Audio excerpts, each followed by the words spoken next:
everyone, this is Varsha. Welcome to you all to my channel Varsha, your Techno Buddy.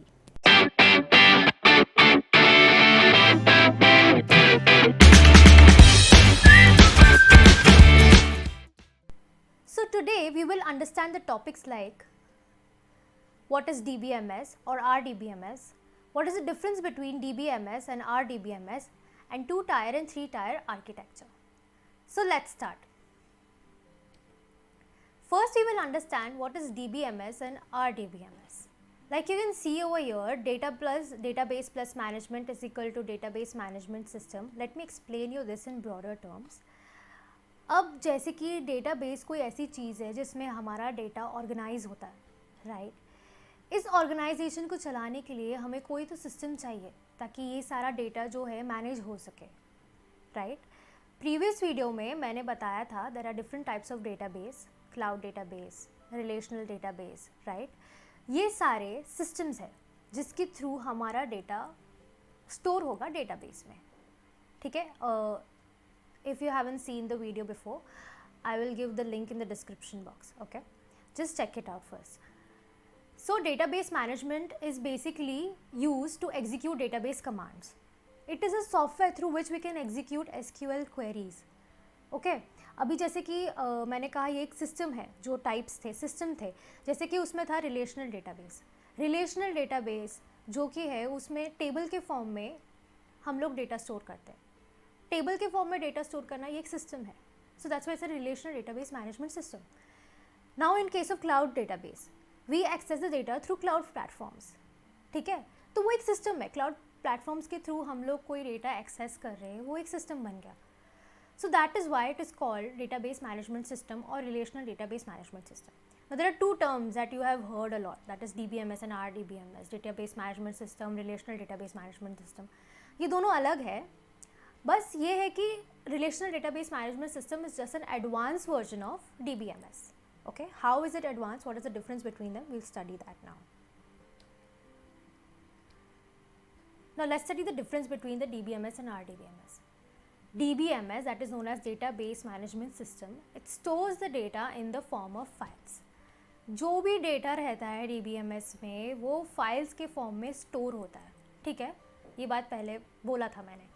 Relational database management में data store होता है tables के form में. How to store it, what is the physical representation of RDBMS, I have shown that in the previous video. If you haven't seen that, I will give the link in the description box, just check it out first, okay? So RDBMS में जो भी data रहेगा ना वो table form में रहेगा, ठीक है? DBMS में नॉर्मलाइजेशन प्रेजेंट नहीं है.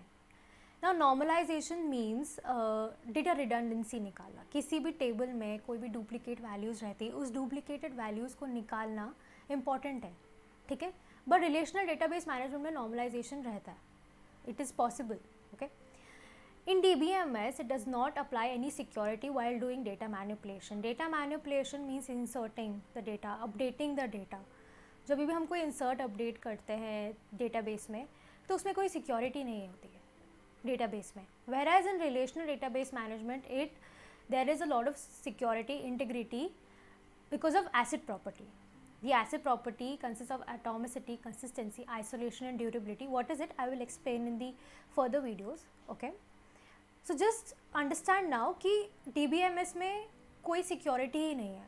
Whereas in RDBMS में security है. इसलिए मैंने कहा था कि DBMS का advanced version है relational database management system. DBMS में नॉर्मलाइजेशन नहीं है, सिक्योरिटी नहीं है. That was the reason RDBMS आया, ठीक है? Example of DBMS is XML और फाइल सिस्टम्स, ठीक है? रिलेशनल डेटाबेस मैनेजमेंट MySQL, और हम लोग MySQL के बारे में ज़्यादा पढ़ेंगे, ओके? क्यों और किस लिए, that we will understand in the next lecture, next video. So let's move to the architecture now of the database. Now let me tell you first why are we studying the architecture. We are studying the architecture so that we get to know how the data is fetched. जो भी output आ रहा है, जो accurate है, जो consistent है, जो हम बोल रहे हैं डेटाबेस में एक्यूरेसी आ रही है, कंसिस्टेंसी आती है, वो कैसे आती है, क्यों आती है, डेटाबेस आ कैसे रहा है, मतलब जो भी डेटा हम फेच कर रहे हैं ना वो कैसे आ रहा है, ये जानना बहुत ज़रूरी है बिफोर प्रोग्रामिंग, राइट? इसलिए we are studying the architecture of database. Now the database architecture is of two types, 2 tier and 3 tier. Tier means layer. Tier मतलब layer होता है, ठीक है. जैसे कि अभी you can see over here this diagram. There are 2 layers here, the client layer and the data layer. The data layer is called as a data server. The client layer is called as a client machine. ठीक है. ये client machine में API होता है. इस API के through data fetch होता है, ठीक है. अब कैसे होता है, क्या होता है, that let me explain you that how it works. First of all, suppose we have a API, we have a Java application and we need to connect to the database. We do it through JDBC, right. We need to connect a connection through JDBC first. That's the first point. Okay. After connecting, we write the query on the API. जो भी हमें output चाहिए वो query हम API में लिखते हैं, ठीक है. उसके बाद query gets processed in the database. This is the most important thing समझने की बात है यहाँ पे कि जो भी क्वेरी है वो डेटाबेस में प्रोसेस हो रही है. जो भी हम लिख रहे हैं ना क्वेरी, वो डेटाबेस में जाके प्रोसेस हो रही है और आउटपुट आ रहा है API पे. This is how it works. The entire system ऐसे चलता है. सबसे पहले कनेक्शन क्रिएट होगा, उसके बाद हम क्वेरी लिखेंगे, क्वेरी प्रोसेस होगी डेटाबेस में और उसके बाद आउटपुट जनरेट होगा, ठीक है. Now let's take up an real life example, उससे ज़्यादा अच्छे से समझ में आएगा. सपोज हम बैंक में जा रहे हैं and we need to withdraw 5,000 rupees, ठीक है. तो क्या करेंगे, फिजिकली बैंक में जाके सबसे पहले हम एक फॉर्म भरते, विड्रॉवल स्लिप भरते, राइट, एंड टोटल अमाउंट लिखते कि हमें कितना विड्रॉ करना है, 5,000. उसके बाद हम क्लर्क को देते, the one who is sitting on the opposite side of the window. We give that slip to him और हर, ठीक है. वो क्लर्क क्या करता है, वो सबसे पहले ये देखेगा कि टोटल अमाउंट 5,000 यहाँ पे लिखा है विड्रॉ करने के लिए, मेरे बैंक बैलेंस में 5,000 है कि नहीं, पहले वो चेक करेगा. चेक कैसे करेगा, पहले वो API पे क्वेरी लिखेगा. Like I said, client machine पे सबसे पहले क्वेरी लिखा जाता है. सबसे पहले कनेक्शन क्रिएट करके क्वेरी लिखेगा. डेटाबेस से तो उसका API client machine already connected है, राइट. उस पर API पे क्वेरी लिखने के बाद जो भी क्वेरी वो लिखेगा डेटाबेस में जाएगा और प्रोसेस होगा, ठीक है.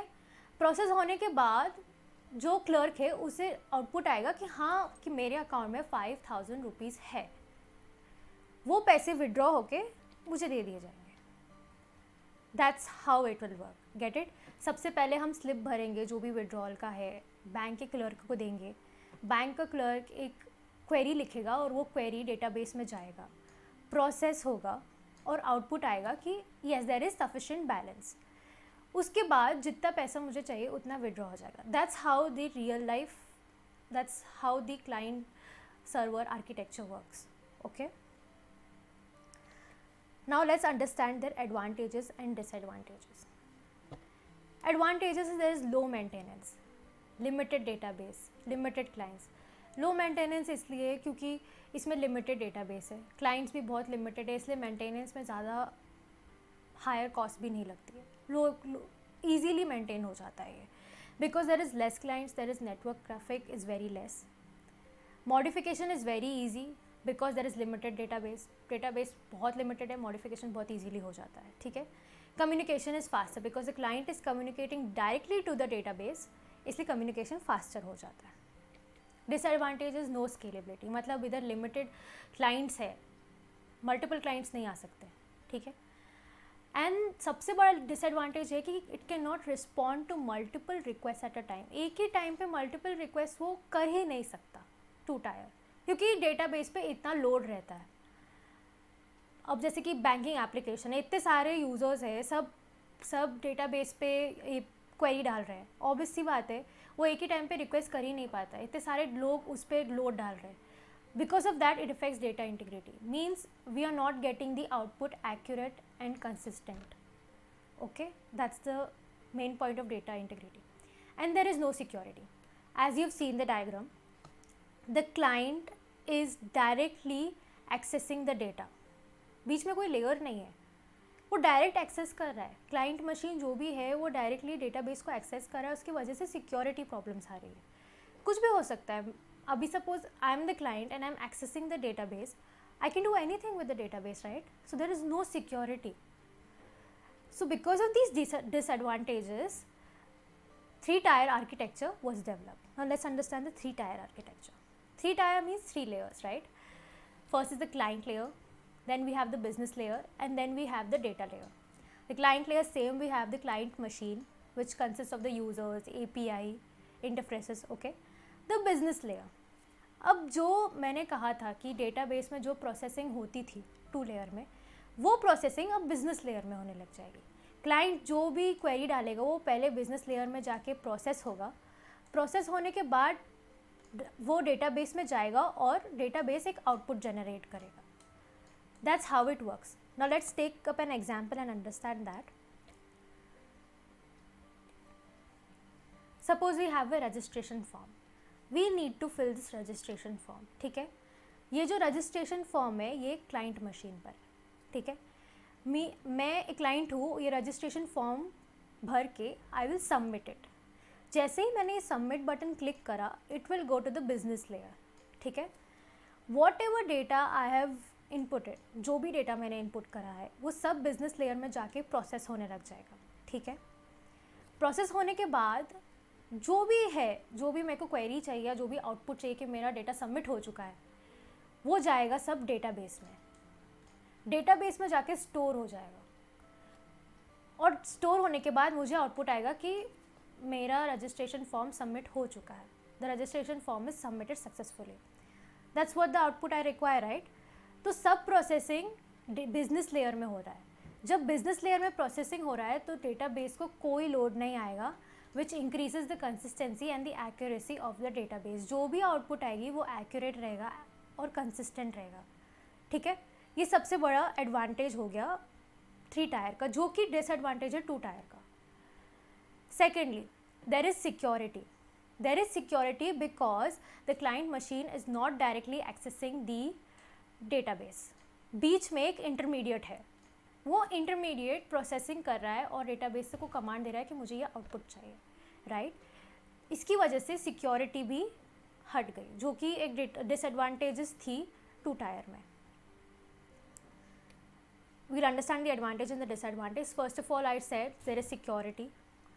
Second, large amount of data can be stored. Database में large amount of data store हो सकता है. Scalability हो सकती है, मतलब there are multiple users can be added, and there is less load on database because the client is not directly accessing the database, okay?